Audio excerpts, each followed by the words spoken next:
My brother used me as an alibi for his affairs for 14 years. And for a long time, I thought I had no choice. When I was 10 years old, my mum moved abroad for work. I went to live with my older brother. 2 years later, my mum died, and I ended up staying with him until I was 26. I'm the youngest of 4 siblings. My brother was always the golden child, the one who could do no wrong. I just accepted that growing up. At first, our arrangement seemed simple.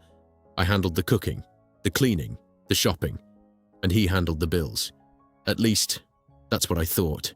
What he was actually managing was a double life. He was married, had kids, played the role of the perfect husband. But behind the scenes, he was constantly seeing other women. When his wife became pregnant with their second child, he came up with a system. Every weekend, he'd send his wife and kids to her parents' house, and I always went with them. The house would be empty, and he could bring whoever he wanted home.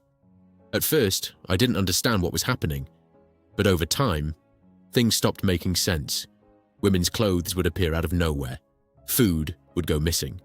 Sometimes he'd come home just before sunrise. The excuses got weaker and weaker. Eventually, I got tired of spending every weekend away. I told him I wanted to stay home, and that's when everything started falling apart. I worked long factory shifts. On my days off, I started spending time with co-workers, going out, living my own life.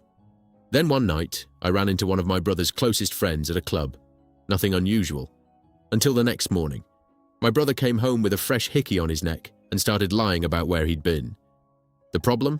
I had seen his friend less than half an hour earlier. I knew he was lying,